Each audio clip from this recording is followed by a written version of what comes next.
তারপরে তুমি আস্তে আস্তে আমাকে দিয়ে দিও। কিভাবে? ওই যে বাজারে তো ফ্রিজের দাম 20,000 টাকা, তো আমি তোমাকে ফ্রিজটা কিনে দিতেছি, তুমি আমাকে 3 বছরে 30,000 টাকা দিবা। তো তাহলে এখন আপনার ভিতরে আগে অভাব সৃষ্টি করলো, আপনি আসলে কোনো অভাবে ছিলেন না, সমস্যায় ছিলেন না। এরপরে আপনাকে সে লোন দিল, লোন দেওয়ার পরে সে এখান থেকে লাভ করতেছে। যে IMF ওয়ার্ল্ড ব্যাংক এরা কি করে, আপনাকে বিভিন্ন রকম সরকারের সাথে প্রস্তাব করে, তোমরা দেশে কি কি উন্নয়ন করতে পারবে, এটা করো ওইটা করো, বানাও, অনেক প্রকল্প। কারণ যত বড় প্রকল্প তত বেশি লুট, যত বড় প্রকল্প তত বেশি লুট। তখন তারা দেয় এবং তারা জানে যে এই সরকারি লোকগুলো তাদের টাকা চুরি করে। তারা টাকা কেন দেয়? এবার আপনি বলেন, আওয়ামী লীগ সরকার যে 28 লাখ কোটি টাকা পাচার করছে, পাচার করে কোথায় নিছে?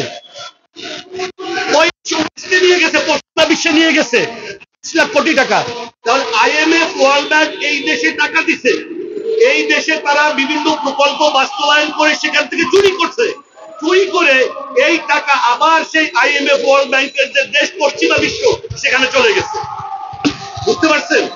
তো IMF ওয়ার্ল্ড ব্যাংক তাদেরকে টাকা দিবে, আর এই করের টাকা দিয়ে তারা টাকা উত্তোলন করবে, করে এইভাবে তারা চুরি করবে এবং পাচার করবে। এটাই হলো এই দেশের এইসব সরকারি সিস্টেমের ইয়ে।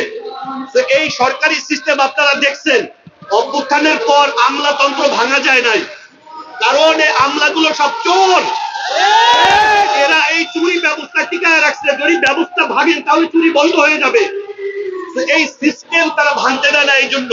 সুতরাং আপনারা যদি মনে করেন এই অবস্থা থেকে মুক্তি পাবেন, তাহলে আপনাদেরকে এই ব্যবস্থা ভাঙতে হবে, ছাড়া কোনো মুক্তি নাই। একমাত্র উত্তরণ ইসলামী ব্যবস্থা। মনে করতে হবে এই পুঁজিবাদী ব্যবস্থার একমাত্র উপায় হলো তেল ও মাথায় তেল দেওয়া।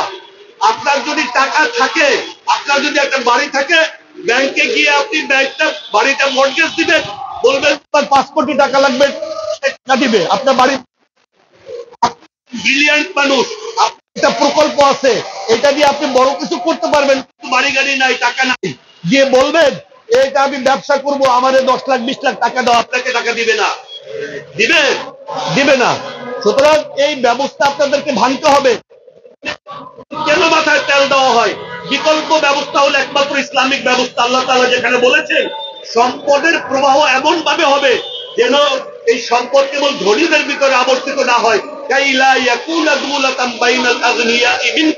সম্পদ যেন কেবল ধনীদের মধ্যে আবর্তিত না হয়, গরিবের দিকে সম্পদের প্রবাহ তৈরি হয়।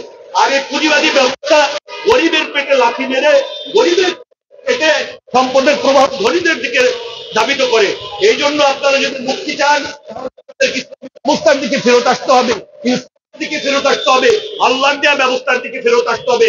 এছাড়া আপনি এই দল আসুক, বিদল আসুক, সেই দল আসুক, অমুক আসুক, তমুক আসুক, কোনো লাভ নাই। আপনাদের পেটে লাথি মারা চলতেই থাকবে।